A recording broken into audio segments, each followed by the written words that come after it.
Hello and welcome back to more PowerWash Simulator. I feel like in the last episode, it was only a van, and I feel like it took me a lot longer than it probably should have. It was kind of an embarrassing amount of time I spent on that. And I found it really difficult, and it was a van, and I think I was struggling with the idea or the concept that people like this game because it drives me kind of crazy. Oh, there's a cat.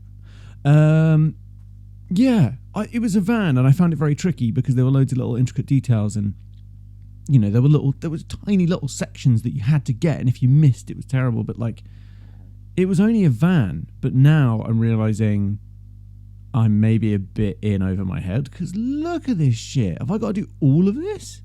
So I'm guessing, do I have to do I have to do the floor. Funnily enough, my first girlfriend, Florian Perez, used to live here, but back in the day. Those were good times. Okay, Calvin. Wider nozzle. Yeah, there we go. Right. Do I start on the floor? Is the floor the right way to... Oh, I've got to do the vents and everything. Oh my god. Right. We'll labour through this. I hope everyone had a good Christmas. I hope everyone's preparing for a good New Year.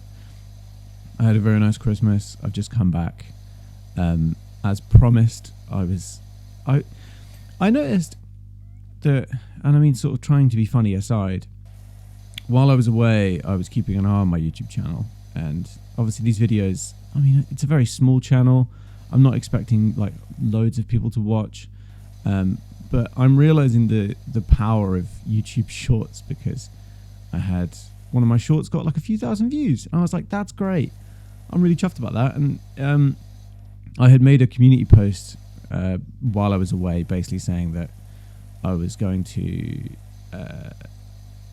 do more. Like, I wanted to do more videos in the new year, and I really want to focus on just making fun content. And I think potentially people will want to watch this. And then I, thinking, maybe, but like it's just a fun project, and honestly, it cost me nothing to do. It's just something I do in my spare time, something just to kind of, it's a nice project. I like having projects to do, and I think a project like this means that I can go in, I can, capture the footage, set up the audio equipment. Like, genuinely, that's probably the most fun, or that's the biggest amount of joy I get from doing something like this. It's just the setting up process. I really enjoy just setting up audio equipment and, setting up a laptop, getting it all set.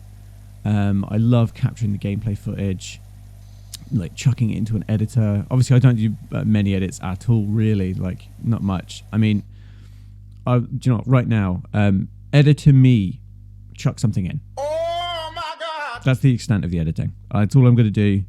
I'm not going to do anything too crazy. But I just enjoy it as a little project, It's something fun that I can do in my spare time, and it takes no time at all. And then I saw this YouTube short sort of like very, very, not take off, but like it very much like clicked with a couple of people. It resonated with a couple of people. I saw some comments that, people found it funny. Just a little clip of me playing around with that stupid gnome with the great knees. But that little bit of interest or intrigue from people was enough for me. That was enough for me to think, what, maybe there's something to this. Maybe that would be quite fun. Maybe I can just keep going at it and, but also like not think about it too much. I never wanted to go into this, with the intention of I'm going to be famous and this is going to be my job. It's like, I feel like that's a very unhealthy way to do this. I think that's a very unhealthy approach for a lot of people when they think that they can basically go into this and be like, I'm going to be a YouTube sensation. I'm going to take off, and it's going to be my job. I don't think this is ever going to be my job, but it would be lovely for it to become my job. But at the moment, it's just fun, and I just enjoy doing it. I don't think there's any intention of me forcing myself to do this, and that's always the worst thing. I found myself doing that a lot with music. I found myself kind of pushing myself to do it because I should be doing it, rather than pushing myself to do it because I wanted to do it. If I could give anyone advice on anything like that, whether they think, they want to turn a hobby into a career, or they have intention of doing it, don't force yourself to be doing it. If you find yourself in a position where you're forcing yourself to like log in every day, or make a song every day, or open a project file and just add something to it, if you don't get any joy from it and it just becomes I'm making myself do this because I should be doing it, maybe it's not the right approach. Step away from it for a bit. And like for me, sorry, just to go off on a complete tangent, but for me, music has always been like my go-to, and I found it was getting to a point where I was sort of losing passion for it, and I had made attempts to make it my full-time job, and I ended up getting a few mixing and mastering contracts, and basically all that is I'm just doing work for other artists and helping them out, and that sort of ticked a box for me a little bit, and it was making me feel a bit more fulfilled. But my personal projects were waning because of that, and I was like, no, I'm turning this into too much of a job, and not a job that I'm enjoying. I'm turning this into a job I'm just doing now. So I stepped away and I focused more on personal projects. And then I decided, this is a good time to end a current running personal project. But it meant that I was setting myself a goal that wasn't like financially based. I was setting myself a goal that was creative based. Maybe I can do this. Maybe I can try this. And I started getting excited about it again. So I've ended a personal project in terms of music, and it felt good because I'd done it. I had, right, that is finished. I can tick that box. I can file that one away. That's finished. And I kind of have that. I still have that drive, that creative drive with this, where I have no goals for it. Whereas with music, I needed the structure and the goals. With this, it's just, it's so easy to set up, and it's so easy to sort of set up all the equipment and just record a video for me, that I set no goals. I just enjoy what I'm doing. There's no end game. There's no, right, I need to do this, I need to do that. I just set up and I record whenever I want to, and I play a game that I really want to, or I think I even said from the outset, or I've said on one of my streams in the past, that I wanted this project to basically just be an excuse for me to play games that I wouldn't usually play. So this one, for example, this game's a good example of that. Lots of people had been I think streaming this game, and I didn't see the appeal of either watching it or playing it. But to be honest with you, this is it's kind of perfect for this, is that I'm basically just doing like a mini solo podcast while I jet wash a trellis fence. And it's very satisfying to me. This trellis is going to be a nightmare if all these little details in between are going to be clogged up with dirt. I'm going to have to really pay attention, and that's not good for me. But yes, I am doing this for my own personal enjoyment. I'm not doing this to force myself to do it, and I think everyone should take an approach to that, whether they are they want to record themselves gaming, or they want to start making music, or they just want to start doing something creative in general. Never do it with the intention of trying, with the outset being, I'm going to make this my job. Have dreams, definitely have dreams and goals and aspirations, but don't make that your whole intention and the only reason you're doing it, because you will very quickly lose faith in your process, but also why you're doing it.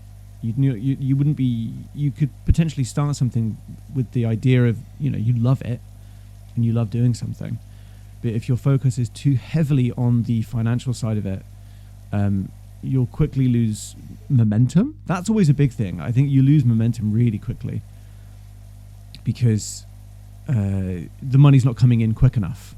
And that's obviously that's preference. I think that's kind of how it happens to me, where if I go into something with the sole intention of right, this is going to start making me money, I will quickly lose my motivation for it, because within 2 weeks money's not coming in, and I'm very impatient. And if I set myself too many high aspirations early on, my patience wears thin, and I don't want to do something, or oh, I can't be asked to do that today because it doesn't gain me anything. It doesn't benefit me in any way. And that's me. It's not. I'm not to say that's the same for everyone, but that's how it comes about for me. If I just give myself too much of a heavy burden based on it, then I start putting too much pressure on myself for it. Pressure wash. I do. I just put too much pressure on myself, and I put too much pressure on the work, and I then start thinking, well, I don't want to do the work. But why am I doing this? And I think I just enjoy doing this. This is such a fun hobby at the moment, and I am totally okay with this being a hobby for the rest of my life. It sounds so dramatic, but it's a good approach. It's a healthy approach. You go into something with the aspirations of enjoying it, not the aspirations of it's going to make me money and I need it to make me money immediately. It's like, no, just go into something, start doing something because you enjoy doing it. If you start doing it as an amateur and you start, your skill level's low, but you're sort of enjoying it, and then you're enjoying it more, and, as you get on, you start enjoying it more and more, and you start getting better at it. That was like the early stages of music for me. Is I started early on. It was all completely a passion project. I just wanted to make music because I found it fun and I enjoyed it.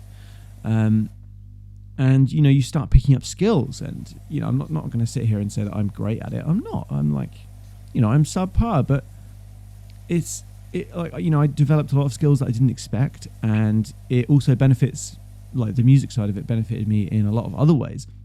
So it gave me a patience for video editing, and it sort of engrossed a lot of my other passions. So I really enjoyed filmmaking, and I studied movie and media production at university. And weirdly, actually, university was a big thing where I think a lot of young people are kind of put off by the idea of it because, it's just a waste of time and it's a waste of money.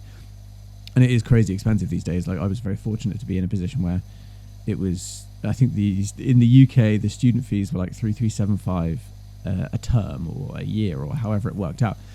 But it was 3,375 and it's now like over $9,000 or something crazy. So I can completely understand why a lot of people are completely off put by it. But I went into university with, a real driven passion for filmmaking, and I really I'm going to be a director. And then that starts changing where I'm like, okay, I don't want to be a director. I want to be a cinematographer.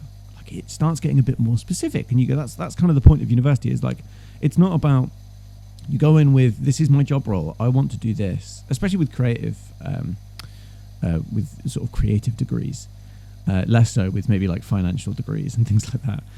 But I went into it with, right, I want to be a film director. And then at university taught me, okay, maybe I don't want to be a film director. Maybe I want to be a film cinematographer. I really enjoy working with cameras. Like, I enjoy the techie side of it. I enjoy the framing and, making a shot and making a film look great rather than actually like directing a film. And that was university that did that for me. As university goes on, I start basically just like refining what I wanted to do, and eventually it came to my third year where I was really this is going to be dirty on the other side. Fuck, it is as well. I got really engrossed in making films, but then as I'm making the films, I'm thinking, maybe this isn't actually something I want to do. And then I started moving into like the more post-production side of it, and then from the post-production side, I started just doing the music for films. And that side of it was what tickled me the most, and it got me. I was like, right, that's what's hooked me. It's the music. It's not the making of the film. I enjoy, filming films and using a camera, and that was always very satisfying. But here is where I found my passion.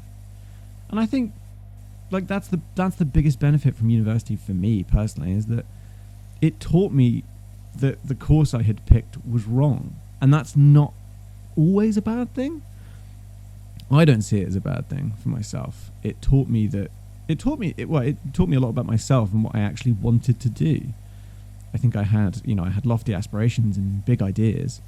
And then as you start, doing and executing those ideas, you go, okay, it's not a negative thing that I came out of it going, oh God, like I've picked the wrong course and I'm not doing the right thing. I came out of it thinking, well, okay, I've learned something. I've learned that that's not what I wanted to do, and I've learned that this is actually what I wanted to do. And fortunately, there were aspects of my course that allowed me to do those things. And that's essentially, while I've waffled on, my point is that I had a really good Christmas, and I'm looking forward to New Year. I was really happy that one of my videos had reached a few people, and they found some humor in it, and they enjoyed watching it. And that's the payoff I enjoy. I don't always, it's always nice to be paid for these sorts of things, and it's always nice to earn something financially, and you make that attaching financial gain to something it's a very valuable part of success. But I think my favorite thing is that someone watched it. Someone found my little YouTube short. They found it funny. They commented, and whoever you are, if you come back, great. But if you don't, you don't. I'm just glad that something I made someone laugh, or just brought a couple of seconds of joy. Just oh, that's funny clip, haha, cool. And that's all. That's all I really want to do with this. I just want to have fun with it. And I think I've waffled on long enough and babbled. But back to the actual video. I think I've done a fairly good job so far. I've basically just focused on this corner. If you look at the whole garden from this angle, stunning. Look how nice that is. So clean. You are ready for the summer sun, my friend. Just don't turn around. Yeah, just don't look at the rest of the garden. Just don't focus on it. It's fine. Just hang out over here in this corner facing this fence. Then you're happy. Then you're set. I think maybe, am I wasting too much time on the floor? I feel like the floor is going to take me ages, because I could just keep going and going and going, and I'm thinking, okay, right. Let's get some of these big bits off. How do I? Wait, that's the nozzles. I'm trying to remember. That goes that way. I don't want to do that. How do I? That's the dirt. There we go. Right. So I've been waving the camera around for 20 minutes nearly. This way I can. Just do this little bit. Yeah, tackle. I think I am just going to tackle the floor first, and then I can focus on all the bits on it. So all the garden furniture. There's a lot of intricacies to the garden furniture, and I feel like that could take a while. Big bits here. Yeah, lovely. Parasol pole cleaned. Okay. Let's do these chairs while I'm here. Yeah. Clean. Oh, you're probably really filthy. And I just can't see it, but...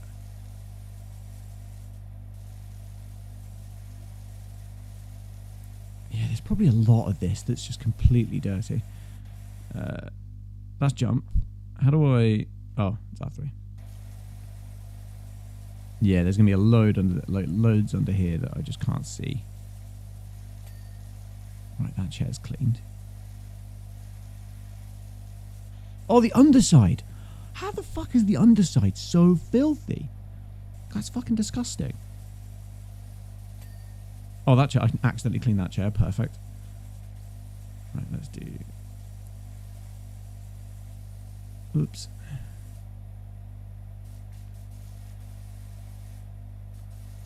My God, there's so much of this I didn't see. Yeah, get all that. That chair's done. Right. Oh, I need to go around. Okay, I'm just gonna scoot around.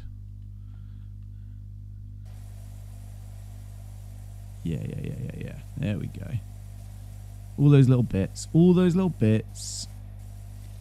I'm learning though that if you just get enough of that one item, it kind of ticks it off for you. It's like, okay, you've got the major parts. Yeah, there you go. Okay, I think that's all clean. think I've done all the chairs. I'm not even sure, actually. Oh, the parasol on top needs doing.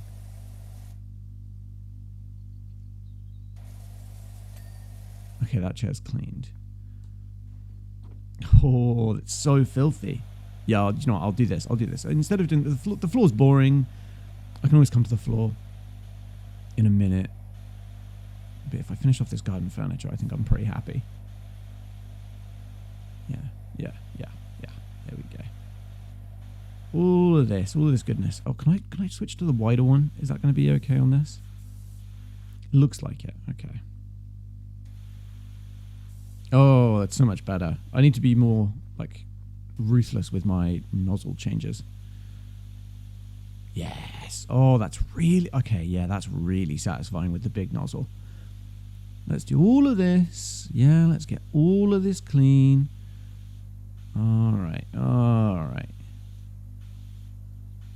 All the big bits. Done. All right. While I'm here, actually, let's do this. Is this a doghouse? Yeah, let's do the doghouse. I think I need to do the more narrow nozzle. Let's get all of this cleaned. Oh yes. Okay. I think it's slightly dirty. That like that's either dirt I can't get off at all. Like that's just on there, or I have to go to the super narrow one and like chip all that shit off. It is. Yeah, okay, it is the super narrow nozzle needs to be used. Oh, God. Right. Get all that gunk off it. Yeah, because I learned that with the van. I thought, oh, it's just like an oldie van. Like, it needs to not be, like, there are bits that you just can't clean off. And it's like, no.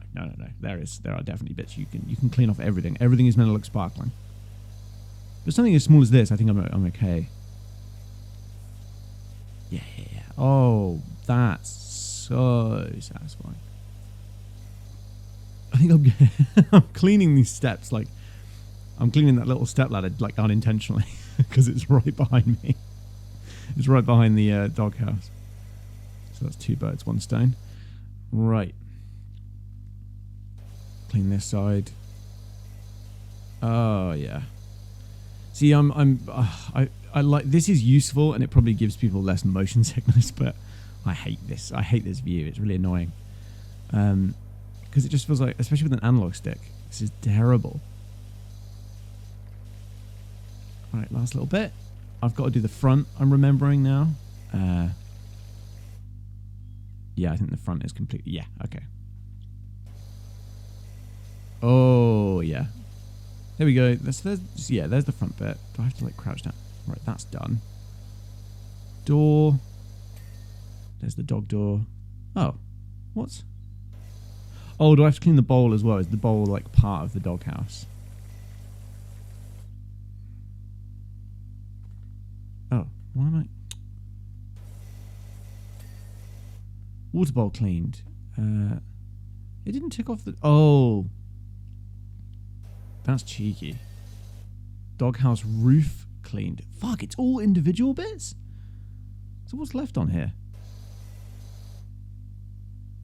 Is there like a whole side I didn't see? Like, surely not. Or did it do it? I'm not sure. That's really cheeky. That little bit of brick. Oh, that's so annoying. I guess they're counting the brick as part of the floor, so I get that. Ugh. Right. Brick trim. Do you need cleaning? Oh, maybe... Oh, no, you don't need cleaning because you're mine. You're one of my things.